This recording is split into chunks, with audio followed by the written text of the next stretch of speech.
8h21, c'est Antoine Rénuy qui est notre invité avec Anthony Morel, fondateur de Les Compagnons. Fondé en 2018, vous développez un robot peintre autonome dédié au BTP. Expliquez-nous la genèse de ce projet. Moi, je suis donc ingénieur de mine de Douai, je suis roboticien et j'ai eu envie à un moment de créer mon entreprise. Et donc, en évaluant les différents domaines d'activité où je pouvais utiliser mon savoir-faire robotique, je me suis rendu compte que dans le bâtiment, il y avait encore un trou béant, donc pas du tout de robotique. Et donc, au début, c'était un robot maçon. Et au fur et à mesure, ça a évolué vers un robot peintre qui était plus facile à faire techniquement et avec plus de valeur également à la fin. Alors, faut nous expliquer comment il fonctionne. Oui. On va le décrire pour ceux qui nous écoutent. On le voyait à l'image. Donc, quand on dit robot peintre, c'est pas un humanoïde encore avec un pinceau au bout du bras. Non, c'est une sorte de gros boîtier monté sur un soufflet. C'est ça, avec un bras robotique et qui va venir en fait, peindre une surface comme le ferait un peintre humain. Tout à fait. Alors, on a une base mobile, donc un robot avec des petits trous, on va dire, qui évolue sur le sol. Ensuite, on a un élévateur à ciseaux qui permet de monter jusqu'au 3,50 m, donc on peut opérer jusqu'au 3,50 m. Au bout duquel, il y a effectivement un bras robotique 6 axes, comme on les voit dans l'industrie. Et donc, le tout est animé par une pompe qui met en mouvement la peinture et on projette la peinture. Donc, on a une petite tablette pour pouvoir piloter tout ça. Mais donc, comment ça se passe concrètement ? On va dire, le robot arrive sur un chantier, il va observer un appartement, par exemple, et il va savoir exactement où il faut aller mettre la peinture. J'imagine qu'il faut qu'il scanne un peu comme un robot aspirateur, il faut qu'il analyse son environnement auparavant. Ça, on le met sur le chantier et il se débrouille tout seul après ? Non, il y a une phase de préparation de chantier. Alors en fait, on travaille en 3 étapes. D'abord, on va scanner l'environnement, qui permet d'acquérir une maquette 3D. Dans cette maquette 3D, on va indiquer les surfaces à peindre. Donc on clique en fait dans la 3D, sur la petite tablette, les surfaces. Donc je veux peindre tel mur, tel plafond, il y a une fenêtre là, je veux pas la peindre. Et donc ça, c'est ce qui permet à la machine de savoir où opérer et comment opérer. On va également lui indiquer quel type de peinture. Une fois que le robot sait ce qu'il doit faire, on le place dans la pièce et là effectivement il va travailler en toute autonomie. Et donc il passe d'un mur à l'autre, des murs au plafond. Et donc le peintre pendant ce temps-là peut aller faire autre chose dans une pièce à côté. Oui, voilà. Oui, c'est ça, ça le décharge finalement des travaux de peinture pénibles. Il a quelle capacité finalement de peinture sur une journée par exemple par rapport à un peintre humain ? Alors on travaille à peu près sur 500 m² par jour. Donc si on compare ça au travail au rouleau, on est à peu près à 150 m² par jour. Un peintre au pistolet, il va être à peu près à 400-500 m² par jour. Donc là, on est à peu près équivalent. Le gros intérêt, c'est que comme on est très précis sur l'application de peinture, notamment sur l'épaisseur d'application, on peut appliquer 2 couches, voire 3 couches de peinture en une seule fois. Et donc là, on gagne vraiment en performance. Donc il y a différents aspects, un aspect réduction des coûts, un aspect qualité, parce qu'on est très très régulé sur l'application de peinture. On va pouvoir appliquer un film qui est vraiment sans aucune comparaison. On va également avoir une réduction de la pénibilité.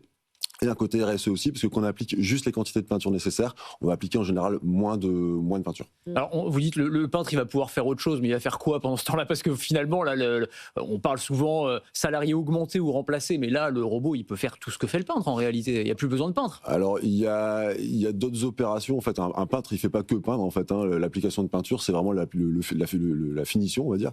Il y a d'autres opérations de compréhension des supports. Donc là, il y a une partie technique, il y a une partie réponse aux appels d'offres, il y a une partie relation avec la maîtrise d'œuvre, avec les autres corps de métier. Donc tout ça, en fait, on le change pas.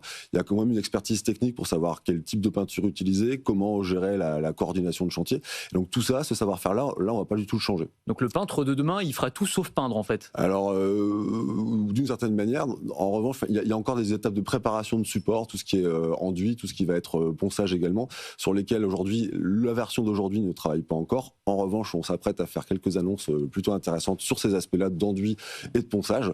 Et je peux déjà vous faire un petit teasing. Un petit teasing, effectivement. Donc, si on avait un robot qui enduit et qui ponce, ce serait vraiment très très bien. Et nous, on va annoncer encore mieux que ça. Voilà. Du coup, à qui vous adressez en termes de business ? C'est les peintres indépendants, c'est les grosses entreprises du BTP, c'est qui ?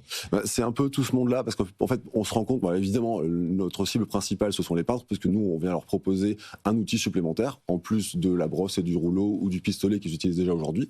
C'est un outil supplémentaire dans leur trousse à outils. Mais on se rend compte que pour que ça fonctionne, il faut que toute la chaîne de gouvernance sur le chantier soit informée et organise le chantier pour que ça se passe bien. Et donc notamment la maîtrise d'œuvre, l'OPC, jusqu'au peintre. Et donc avec une organisation en fait où les choses sont organisées pour que le chantier se passe bien. En général, on a une coordination, un déploiement qui se passe dans de bonnes conditions. Et c'est quoi le retour sur investissement attendu par ce genre d'appareil ? C'est-à-dire qu'aujourd'hui, par rapport à de la main-d'œuvre humaine par rapport au temps et au coût que ça représente, votre machine, qu'est-ce qu'elle permet de faire? Ça coûte combien et ça rapporte combien du coup? Aujourd'hui, on est en lancement commercial sur une offre de location avec service, donc ce qu'on appelle Robotic as a Service en anglais. On n'achète pas le robot. On n'achète pas le robot, donc finalement le retour sur investissement il est assez direct.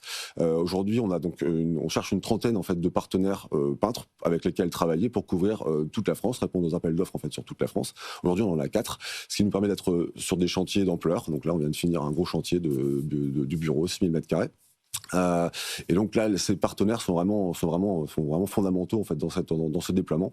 Et d'ailleurs, je tiens à saluer un de nos premiers partenaires, Desgommes, la société Desgommes, qui est un peintre à Lille. Le nombre de robots aujourd'hui, il est à combien? Et puis c'est quoi l'objectif pour les années qui viennent? Donc, en fait, aujourd'hui, on est dans une forme de validation en fait du modèle, de modèle de location. Donc c'est vraiment notre phase de développement actuelle. En fait, donc, on est en lancement commercial, on a lancé ce modèle de location. L'enjeu d'aujourd'hui, c'est de pouvoir valider tous les paramètres du modèle. Et donc, ça veut dire le niveau de prix, ça veut dire quel type de service apporter dans l'offre, ça veut dire est-ce qu'on va faire du transport, est-ce qu'on va proposer de la formation, et quel niveau de prix on apporte à tout ça. Donc vraiment, tant qu'on est en fait dans cette approche de définition du modèle, on reste dans une logique, on va dire, à relativement faible échelle. Ça c'est la phase 1 du projet. La phase 2, c'est ensuite, une fois que le modèle est validé, de pouvoir scaler et donc de passer à l'échelle. Et donc ça, c'est plutôt fin 2026, début 2027. Voilà. Toute dernière question, Anthony. Ouais, non, une petite remarque, mais c'est intéressant de voir que les secteurs qui se robotisent le plus et le plus rapidement, c'est les secteurs où en fait on est en tension de main-d'œuvre, parce que dans le BTP, il y a aussi, j'avais parlé dans une chronique il n'y a pas longtemps d'un robot maçon qui pose des briques les unes après les autres. Enfin, on imagine le chantier de demain, en fait, il sera très largement robotisé avec quelques opérateurs humains pour superviser tout ça en réalité. C'est assez inéluctable en fait, parce qu'on voit le monde du bâtiment est en tension. Donc on ne parvient plus à recruter en fait les peintres ou les artisans, quels qu'ils soient. Et effectivement, en fait, il y a des tensions aussi réglementaires. C'est un monde sous pression, en fait. Et donc, la robotique, c'est quand même une manière, en fait, de répondre à ces problématiques-là. Nous, aujourd'hui, en fait, on y répond avec nos partenaires. Et donc, le fait de pouvoir apporter, en fait, ce type de solution technologique permet de répondre aux problématiques du moment. Il faudra revenir au robot maçon à un moment, peut-être aussi, du coup, Antoine Reynuy, celui auquel vous aviez pensé avant de faire le robot. Alors, effectivement, il y a quand même une spécialisation en fait sur ces robots. Voilà, nous aujourd'hui, on a enlevé de fonds en fait sur notre projet. Peut-être l'étape d'après. On verra. Voilà. Alors effectivement, pour l'instant, on est quand même très ciblé finition. Voilà. Merci beaucoup, Antoine Reynuy, d'être venu nous voir, fondateur des Compagnons, dans la matinale de l'économie, la French Tech.